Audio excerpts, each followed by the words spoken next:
Well, good morning, everybody. I am so happy to be here today. Thrilled to be able to swear in our new Secretary of Defense, and we are honored to have him. Now, before we do that, I have to say a few words of appreciation. First, of course, to the President of the United States for nominating a person who is respected and adored by the warfighters. This is a Secretary of Defense who will stand up for the men and women that we send overseas to fight our nation's wars. I think a lot of them feel that they haven't had somebody who's had their back. That will change because the President of the United States nominated this guy, and we are grateful to President Trump for doing so.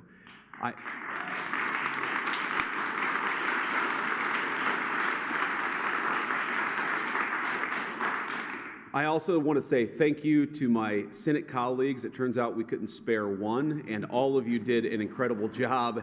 In particular, my dear friend Roger Wicker, thank you for shepherding Pete through the committee. Roger did a great job.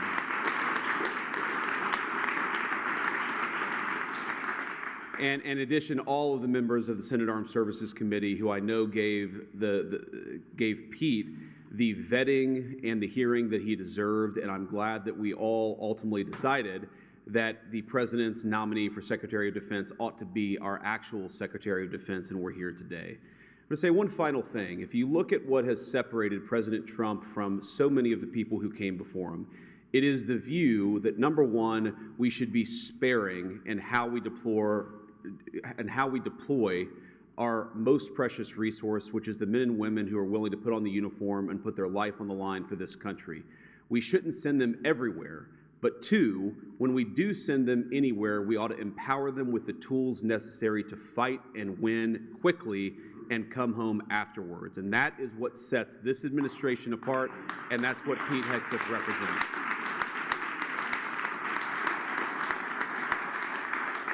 Now, finally, I, of course, have to thank the nominee himself. Pete, thank you for being willing to put yourself out there. I think you've shown yourself a man of deep character and of resolve over the last few months.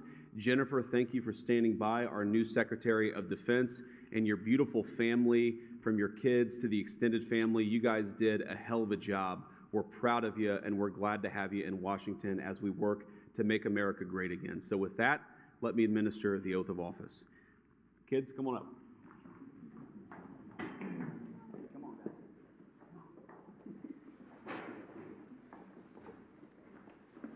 All right, put your hand on the Bible, raise your right hand, and repeat after me. I, Pete Hegseth. I, Pete Hegseth. Do solemnly swear. Do solemnly swear. That I will support and defend the Constitution of the United States. That I will support and defend the Constitution of the United States. Against all enemies, foreign and domestic. Against all enemies, foreign and domestic. That I will bear true faith and allegiance to the same. That I will bear true faith and allegiance to the same. That I take this obligation freely. That I take this obligation freely. Without any mental reservation or purpose of evasion. Without any mental reservation or purpose of evasion. And that I will well and faithfully discharge. And that I will well and faithfully discharge. The duties of the office on which I am about to enter. The duties of the office of which I am about to enter. So help you God. So help me God. Congratulations, Mr. Secretary.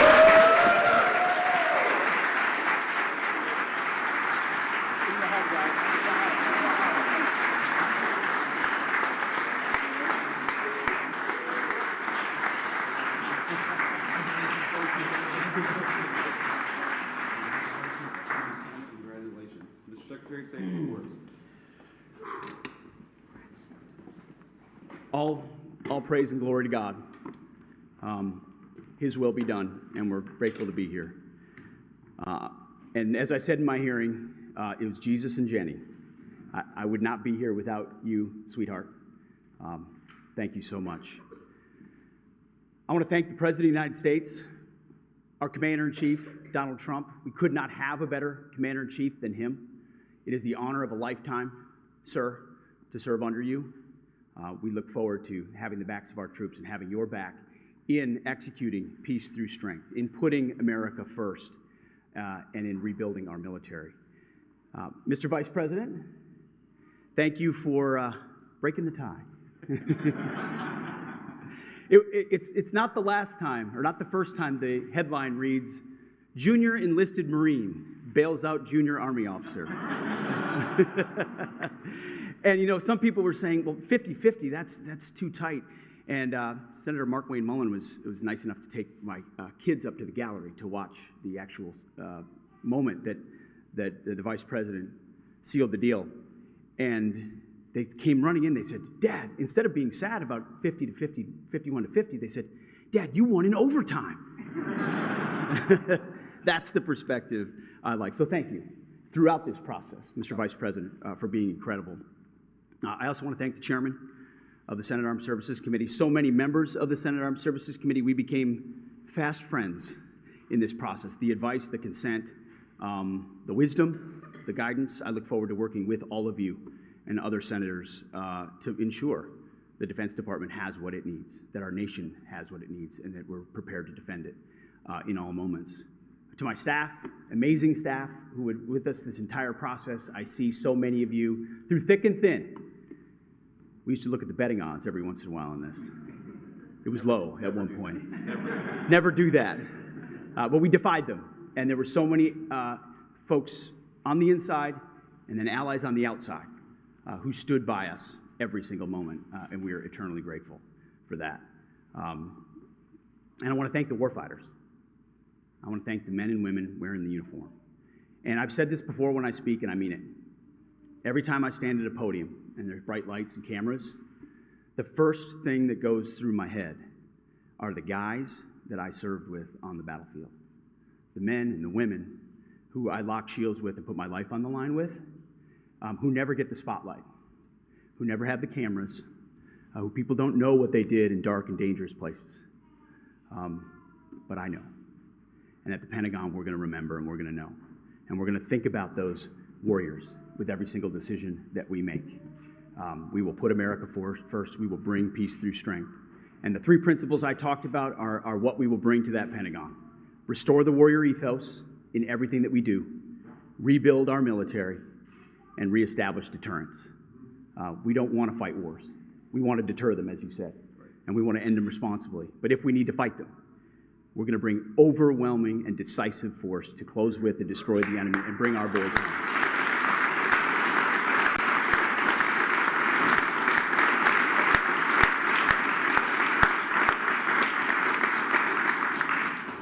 And to my other family that's here as well, who I love,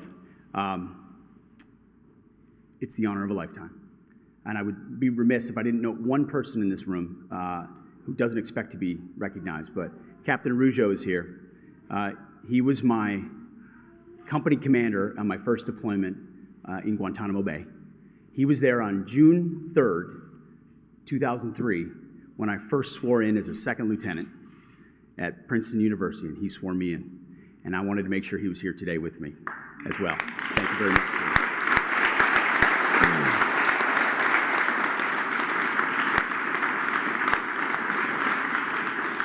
So, Mr. President, thank you very much to the American people. We have your back. We're going to get to work right away. God bless. Thank you.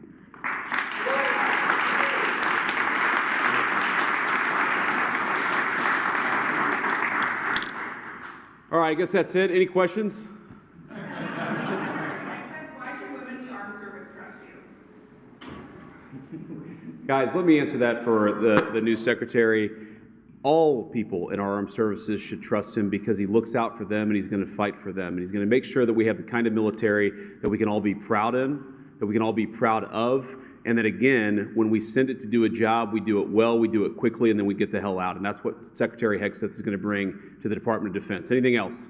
Are you worried about any other nominees coming really close to the line as we saw with Hegseth? You know, as I learned with the Buckeyes just a week ago, when you win the championship, you don't give a damn what the score was. We won the championship on this one. We've got a great Secretary of Defense. We're proud of him, and he's going to do a great job. Thank you all. Take care.